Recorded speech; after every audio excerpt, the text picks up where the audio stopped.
All right, so here's the deal.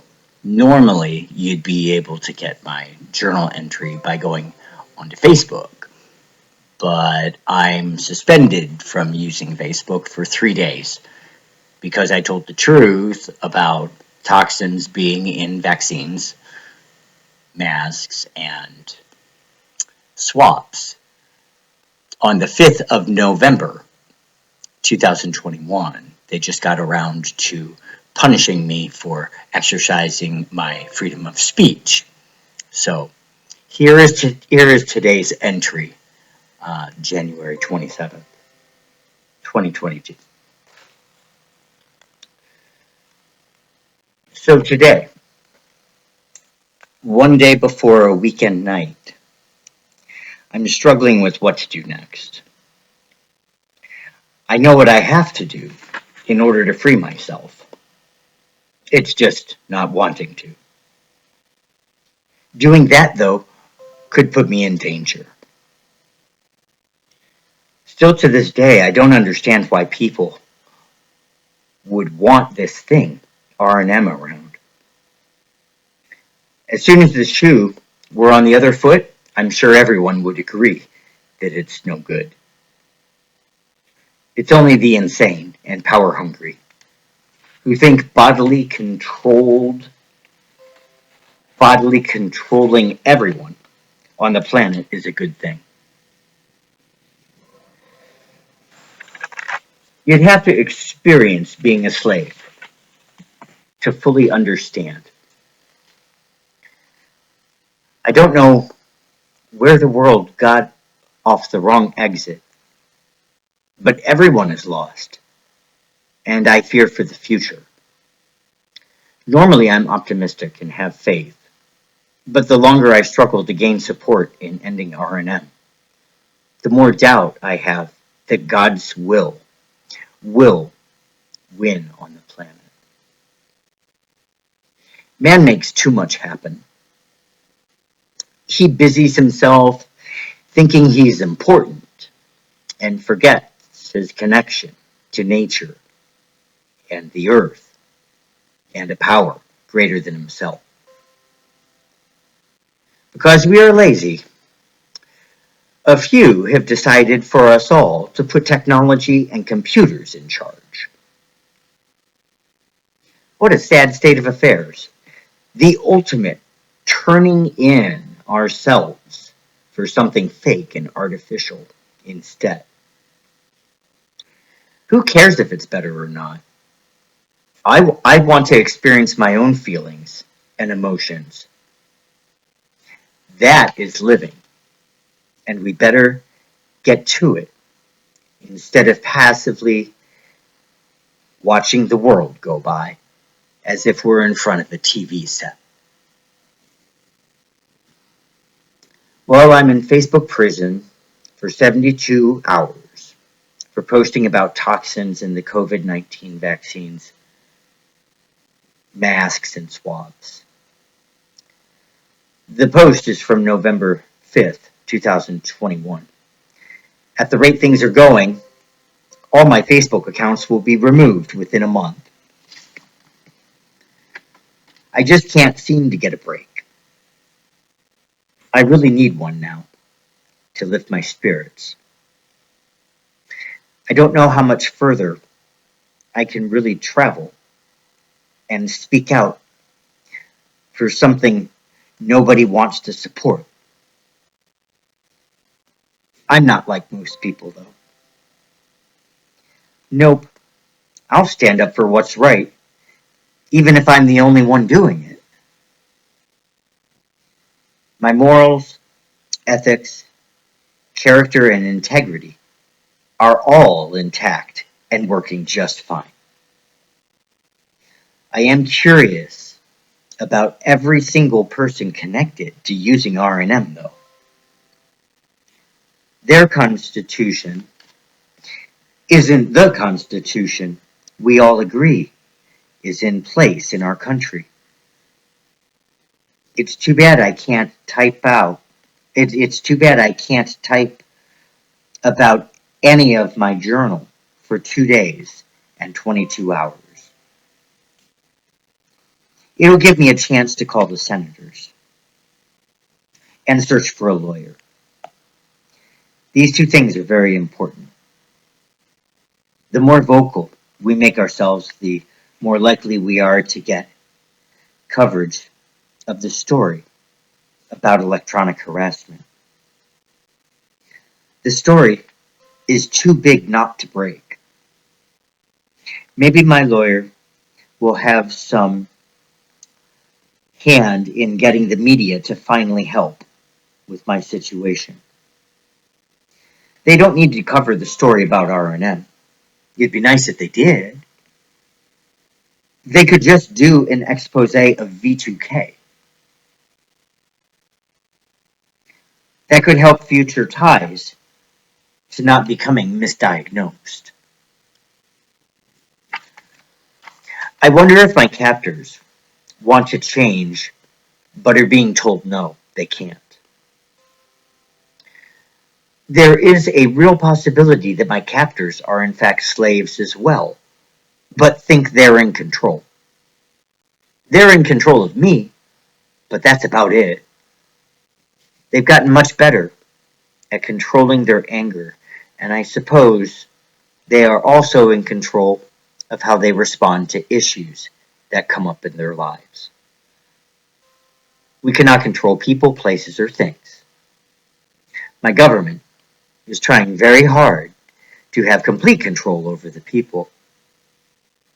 This is very problematic because too much control will lead to rebellion. What's happening now with censorship in the United States is really unbelievable. Today I got another community violation on Facebook because of supposed misinformation that could cause harm.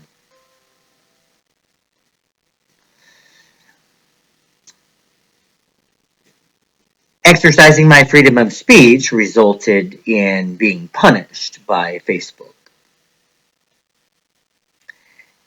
It has always been allowed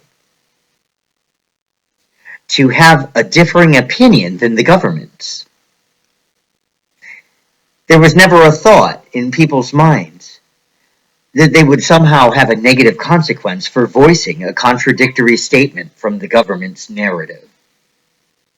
Now, all that has somehow changed, and both media and social media are not just restricting differing opinion, but punishing for it by creating a silencing period where not just the one viewpoint is silenced, but a person's entire mode of communication is eliminated so that the person experiences complete isolation from a platform. My punishment is for 3 days. I can't post. I can't comment on other people's posts. I can't even wish people a happy birthday on Facebook.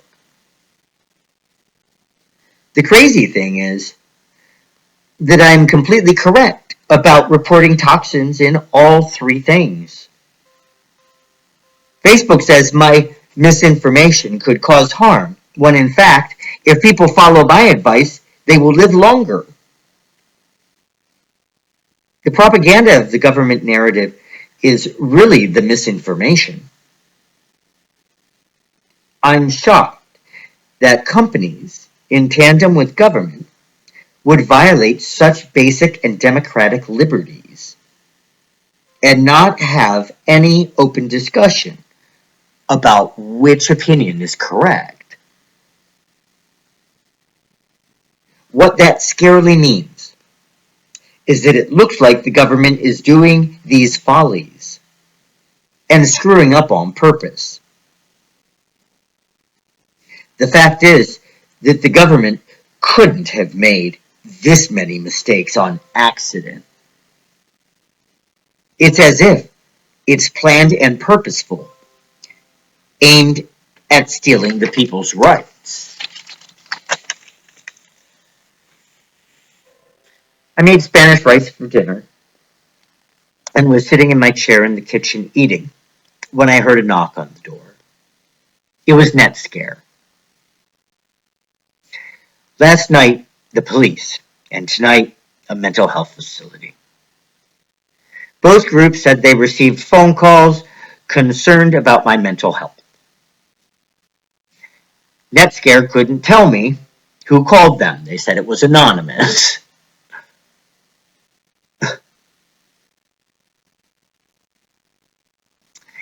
It's so messed up. The people who don't have my best interest in mind, and that's proven by the fact that they didn't call me or come over to check on me themselves. And these strangers can call up the police or Netscare and have them come out to my home to harass me. I explained the situation to my mom, and she doesn't understand what's going on. She's a smart woman, but it's completely going over her head. She doesn't get that I'm being discriminated against. And it's all coming from one source, Patty Ryan. I sent her another email yesterday. She thinks my pestering her about keeping answers from me that I need to know as a sign that I'm mentally ill. The only one who is mentally ill is her, for believing lies and imposters of the government. It's becoming more and more clear that there is only one way out of this problem, and one way it's going to be settled inside a courtroom in front of a judge. It will be there that she finally realizes that not only is she wrong about everything she thinks, but that she was lied to by people she thought were helping her. Patty's got quite a few things wrong, and if it takes being given a punishment for insisting she is correct, so be it. Damn, that woman gets on my last gay nerve.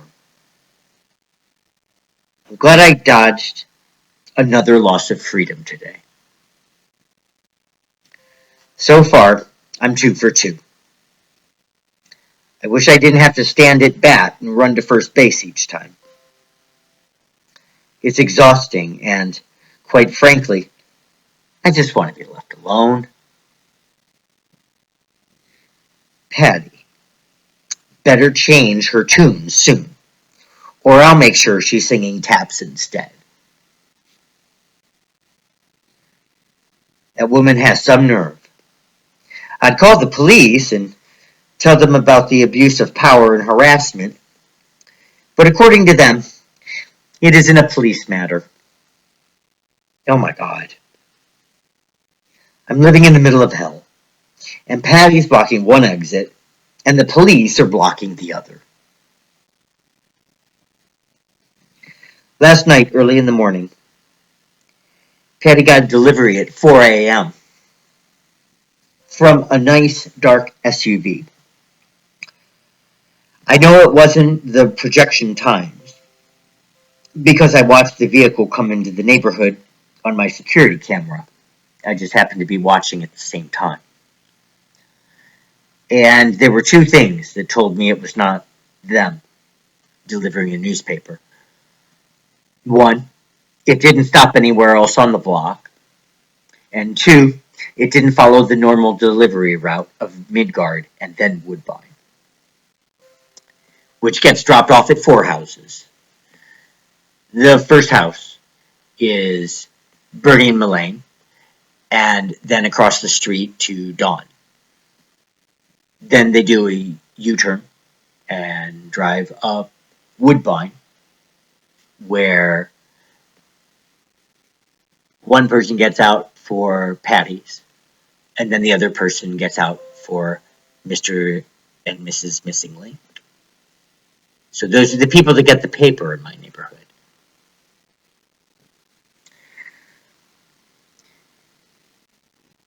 And she talks about me bringing riffraff into the neighborhood. If I have a 4 a.m. guest, I'm going to at least invite them into my home instead of making it look like a drug transaction. dropping off the goods. 4 a.m. I I was surprised. Anyway, that's what happened today. There's more tomorrow because I'm still not free, but I'm getting closer. So I hope that you enjoyed this excerpt. If you want to catch yourself up on what's happening, please go visit Facebook and my page, Tiered Justice, TIERED, colon, equity and equality. Thank you very much and have a great evening.